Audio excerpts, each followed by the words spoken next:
Бәріне сәлем. Енді мен сізге 2022 жылдағы соқтығысу жақтары деп аталатын фильмдер туралы айтып беремін. Демалыста кетіп бара жатып, бір топ жастар екі реактивті шаңғыны ұрлап, ашық теңізде қалып қояды. Онда үлкен ақ акула дәрменсіз жігіттерге жасырынып келеді. Тамашалаудан ләззат алыңыз. Жоқ, және оның жігіті Том, Милли есімді қыз, және тағы екі досы Тайлер мен Грег Мексика жағажайларында демалыстарын тамаша өткізіп жатыр. Бір күні түнде жоқ сусын алуға барады, және мүгедектер арбасында отырған үйсіз адамды кездестіреді. Оған біраз ақша бергеннен кейін, қыз оның аяғы кесілгенін байқайды. Содан кейін ер адам оның үлкен ақ акуладан мүгедек болып қалғанын айтады. Ол қатты қорқады жоқ.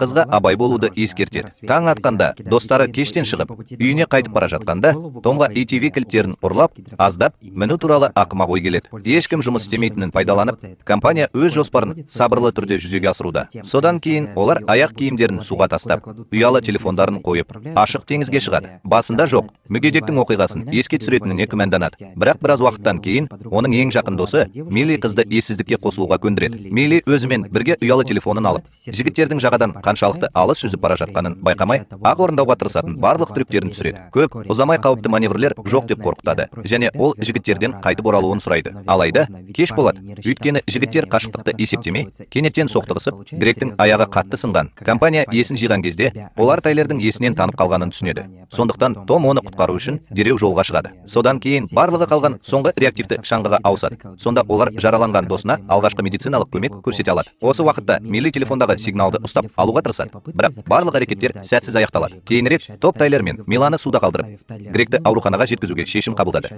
Бірақ Том реактивті шаңғымен жүгіруді шешкенде, оның жұмыс істемейтінін байқады. Содан кейін жігіт қозғалтқышты тексереді және құралсыз ақаулықты анықтау мүмкін болмайтынын түсінеді. Депрессияға ұшыраған жігіттер әрі қарай не істеу керектігін ойлайды. Телефон арқылы оның назарын аударуға тырыспайды. Бірақ оларды ешкім байқамайды. Бірақ кейінірек қыз телефонынан Томның оны ең жақын досымен алдағанының дәлелін тауып алады. Шошып кеткен жігіт ұялы телефонын алмақшы болады. Бірақ қыз оны беруден бас тартады. Содан кейін ол тіпті суға құлап кетеді. Әзірге жоқ. Аз десеңіз, ренішін білдіру үшін Том телефон іздеп барады. Милли сол түні көп ішкенін айтып, досына өзін ақтауға тырысады. Бірақ ол үшін ешқандай түсініктеме тыңдағысы келмейді. Уақыт өтіп жатыр. Сондықтан көп қан жоғалтқан Грегтің жағдайы нашарлап барады. Тайлер көмек сұрап, суға түсуге бел буады. Бірақ бірнеше метрден кейін оның қасында акула пайда болады. Достар досына ескертуге тырысады. Бірақ Тайлер ештеңе естімейді және жай ғана жүзуді жалғастырады. Жыртқыш аңды өзіне тартып алған екен Грегтің қаны, сондықтан ол қазіргі уақытта Тайлерге мән бермейді. Акуладан қорыққан Том реактивті шаңғыларға көтерілуге тырысады. Соның салдарынан барлығы суға құлап кетеді. Қанның көп болуына байланысты Грег сөзсіз олжаға айналады. Сондықтан көп ұзамай акула оған шабуыл жасайды. Бұл кезде шашы жоқ жігіттің сағатына жабысып, қызды да онымен бірге сүйреп апарады. Акула суға батып бара жатқанда, жоқ өзін босатуға тырысады. Және бақытымызға орай, ол әлі де қашып үлгереді. Содан кейін реактивті шаңғыға жетеді. Бұл арада Тайлер әлі де көмек іздеуге тырысуда. Ақыры ол қайықты байқап қалады да, адамдардың назарын аудару үшін қуана айқайлай бастайды. Бірақ өкінішке орай, оның айқайы байқалмай қалады. Кенеттен акула пайда болып, жігіттің қасында жүзіп кетеді. Тайлер үрейленбеуге және ережелерді сақтауға тырысады. Бірақ жыртқыш оның нысанасын байқап үлгерген сияқты. Сондықтан көп ұзамай акула шабуыл жасайды. Жігіт шарасыздықтан көмекке шақыруға тырысады. Бірақ бірнеше секундтан кейін жыртқыш оны су астына сүйреп апарады. 1 сағаттан астам уақыт өтті. Достар Тайлер олардың артынан ешкім келмейтінін білмей-ақ көмек таба алды ма деп ойлай бастайды. Қатты шөлдеу Миллиді теңіз суын ішуге мәжбүр етеді. Бірақ жоқ оны тоқтатады. Бұл оның тек нашарлайтынын түсіндіреді. Том әлі күнге дейін реактивті шаңғыны жөндеуге тырысады. Бірақ түн түскенде де қозғалу мүмкін емес. Біраз уақыт өтіп, ақыры құтқарылу мүмкіндігі бар. Өйткені назар аудармайды. Олардан алыс емес, ерекше жарық тартады. Қыз телефондағы фонарды есіне алады. Бірақ оларды ешкім байқамайтын сияқты. Содан кейін ол олардың біреуіне суға түсіп, көмек сұрауды ұсынады. Том бірден суға түседі. Бірақ 3 метрден кейін жігіт акуланың жақын жерде болуы мүмкін деп қорқып, тез қайтып келеді. Нет, бұл мүмкіндікті жіберіп алмайтындарын шешіп, қайыққа өзі баруды шешеді. Ол абайлап суға түсіп, артық шу шығармауға тырысып, жүзе бастайды. Ол жарыққа жақындаған сайын құтқарылу мүмкіндігі азаяды.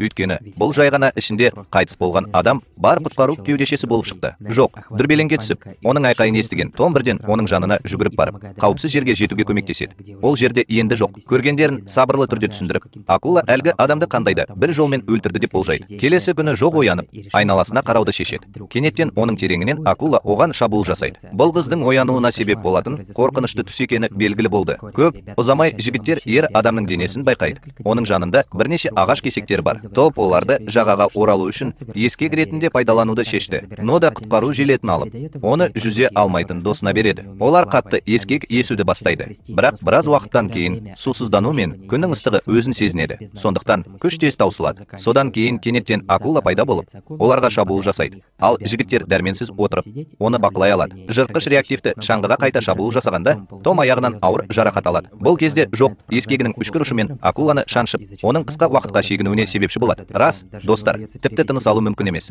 Кенет акула қайта пайда болып, бұл жолы олжасын суға лақтырып жібереді. Содан кейін ол бірден Томға шабуыл жасайды. Және тек керемет түрде жігіт қашып құтылады. Содан кейін бізбен бірге реактивті шаңғыға қайта көтеріледі. Олардың құрбысы әлі де суда, өз өмірін сақтап қалуға тырысады. Бірақ ол достарының қасына бармас бұрын акула оны ұстап алып, онымен айналысады. Бұған есеңгіреп, Милиді құтқаруға үміт жоқ екенін түсінгенде, ол оны жібереді. Содан кейін акула денесін су астына сүйреп апарады. Содан кейін қыз қайтадан реактивті шаңғы қозғалтқышын жауып тұрған пластик қаптаманы шешуге тырысады. Ол бар күшін салып, ақырында қорғаныс корпусының бір бөлігін сындырып үлгерді. Содан кейін қозғалтқышқа не болғаны анық болады. Реактивті шаңғыда жанармай түтігі жарылып кеткен екен. Ауыр жараланған Том көмектесе алмайды. Өйткені ол есінен танып қала жаздады. Бұл кезде жоқ құтқару кеудешесін тағы да байқап, оны жанармай құбырын жөндеу үшін пайдалану идеясын ойлап тапты. Бұдан жақсы идеяны көрмегендіктен ол кеудешесін алу үшін суға түседі. Алайда ол оны ұстап алған бойда бірден Томға қарай бет алған акула пайда болады. Бірақ оған деген қызығушылығын тез жоғалтатын сияқты.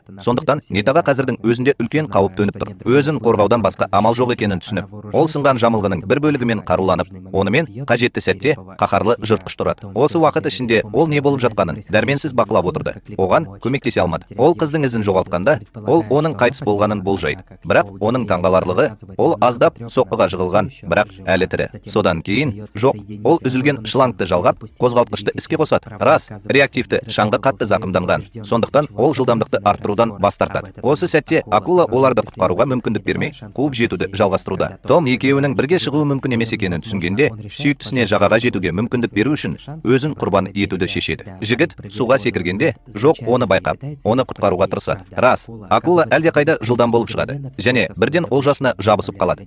Бұл қызға алға жылжып, өз өмірін сақтап қалудан басқа амал қалдырмайды. Көп ұзамай ол жағаға жете жаздады. Ол жерде кенеттен реактивті шаңғы рифке соғылып, қыз қайтадан суға батып кетті. Жоқ, ол жағаға мүмкіндігінше тезірек жету үшін бар күшін салады. Бірақ акула нысанаға оңай жол бермей, оны қуа беретін сияқты. Ең соңғы сәтте қыз тайып үлгерген жартасты түбінің арқасында өлімнен құтыла алады. Ал міне акула кептеліп қалады. Осылайша жоқ ақырында бұл қорқыныштан толықтай арылып, қатты жерге түседі. Содан кейін ол аяғынан тұрып, өзіне таныс емес жерден көмек іздеуге тырысып, алға қарай жылжи бастайды. Фильмнің соңы. Енді біздің жасаған еңбегімізді бағалап арнаға тіркеліп, лайк басып кетіңіз. Келесі видеода кездескенше.